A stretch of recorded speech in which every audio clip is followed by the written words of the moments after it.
देहाभिमान पाशेन चिरं बद्धोऽसि पुत्रक, बोधो अहम ज्ञान खंडेन तनिष्कृत सुखी भव।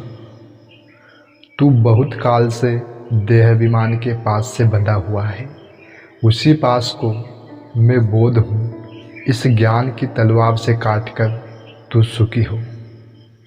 दोस्तों, अष्टावक्र कहते हैं कि वहाँ एक ही चैतन्य अनेक रूपों में अभिव्यक्त हुआ है। शरीरस्थ आत्मा भी वही चैतन्य है। यह शरीर उसी का फैलाव मात्र है, जो यद्यपि भौतिक पदार्थों से बना प्रतीत होता है, पंचतत्व से बना प्रतीत होता है, किंतु इन पंचतत्वों का निर्माण भी उसी चैतन्य से हुआ है। उसी आत्मा का विकास मात्र है। शरीर दृश्य आत्मा है एवं आत्मा अदृश्य शरीर है, भिन्न नहीं है। किंतु तेरी भ्रांति यही है कि तू अपने को केवल शरीर मात्र मानता है, आत्मा नहीं मानता।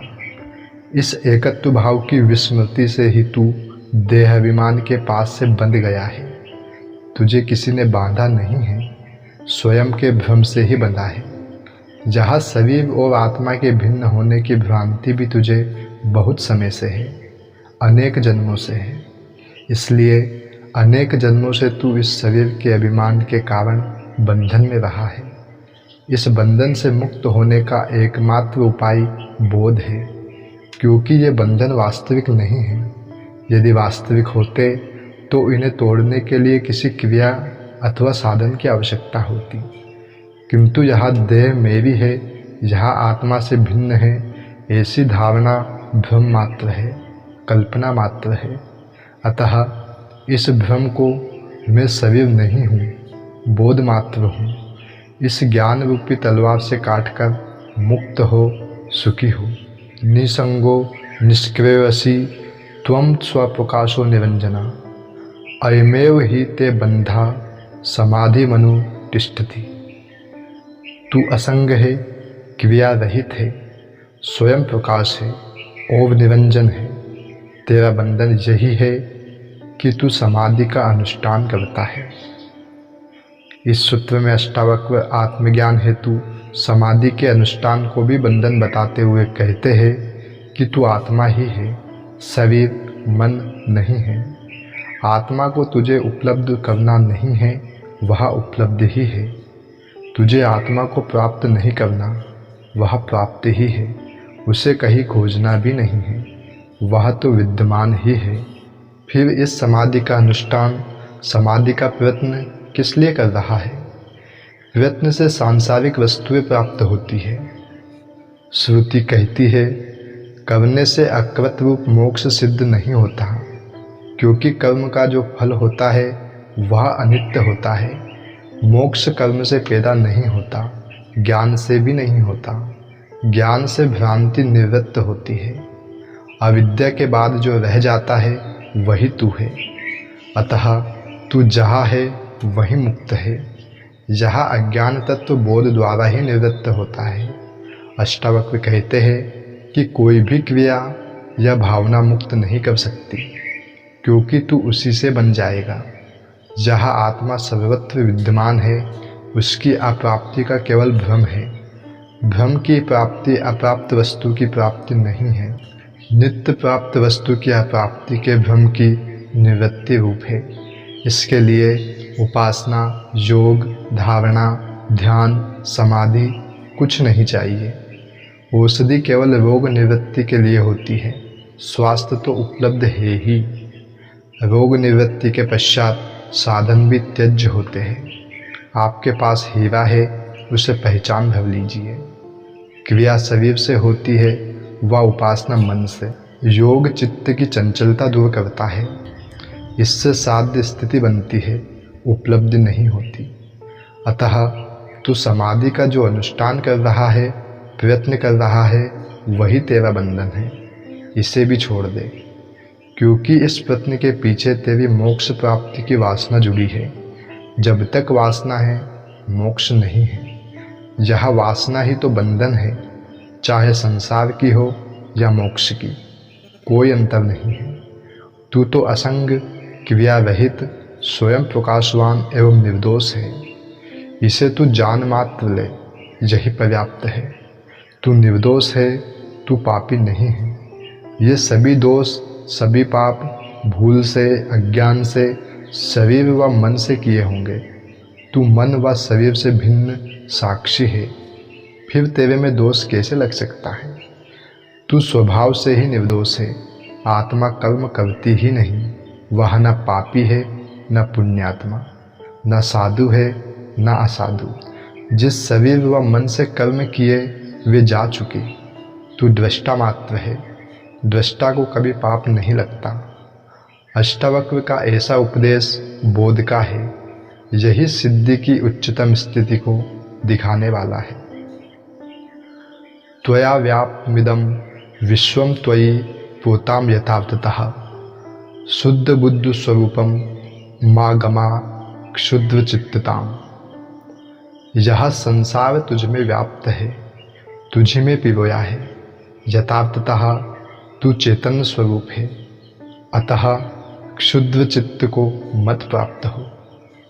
दोस्तों, अष्टावक्र इसमें आत्मा का स्वरूप दिखाते हुए संसार से उसका संबंध स्थापित करते हुए राजा जनक से कहते हैं कि तू स्वयं आत्मा है, स्वयं परमात्मा है, एवं यह संसार तेरी अभिव्यक्ति मात्र है।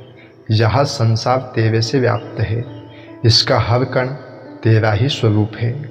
इसका स्पंदन तेरा ही स्पंदन है। इसकी धड़कन ही तेरी धड़कन है। इसका फैलाव तेरा ही फैलाव है। इसकी चेतना तेरी ही चेतना है।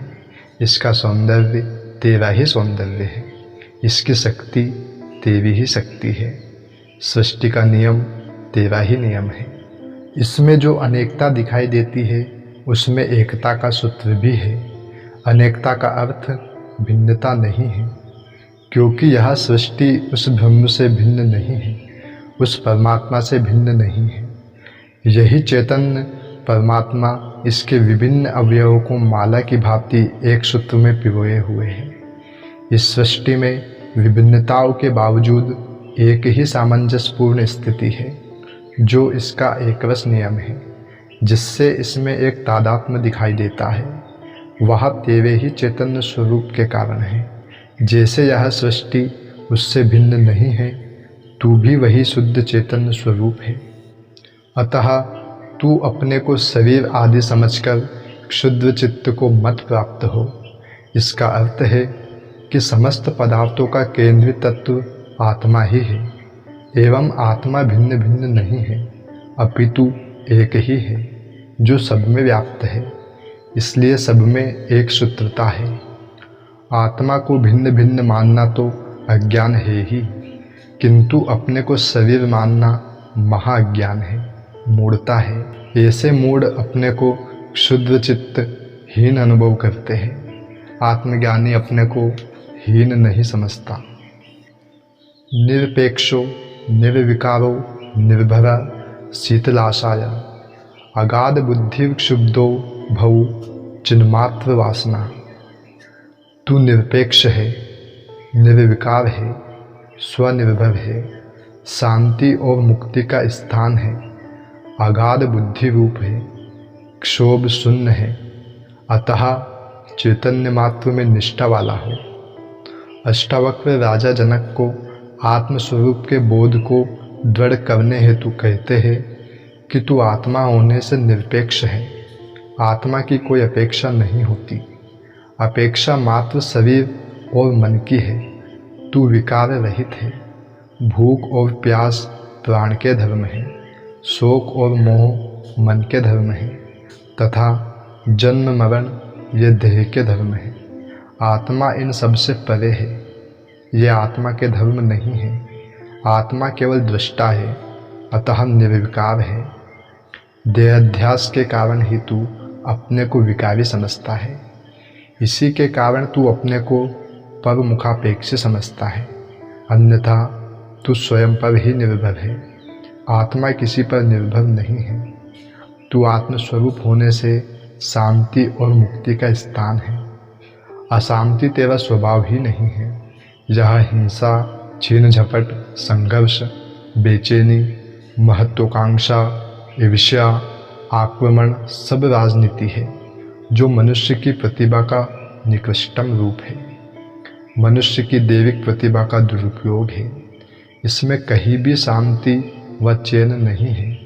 राजनीति में संघर्ष ही संघर्ष है, चाहे वह धन की राजनीति हो या पद की, जिसका कोई परिणाम नहीं निकलता। शांति और मुक्ति इसमें है ही नहीं।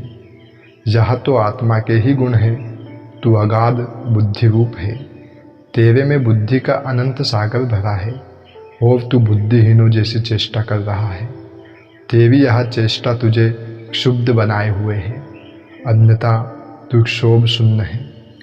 तूने स्वयं को नहीं, प्रकृति को महत्व दिया है, इसलिए तुझे क्षोभ दिखाई देता है, वरन आत्मा में क्षोभ कहाँ। इसलिए तू अपने से परे के पदार्थों की निष्ठा को छोड़कर इस चैतन्य मात्र में निष्ठा वाला हो।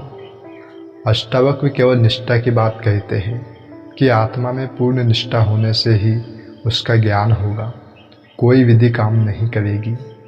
जो सदा से तुम्हारे पास है उसमें निष्ठा ही पर्याप्त है, वह सजगता और साक्षी भाव से ही दृश्य होगा।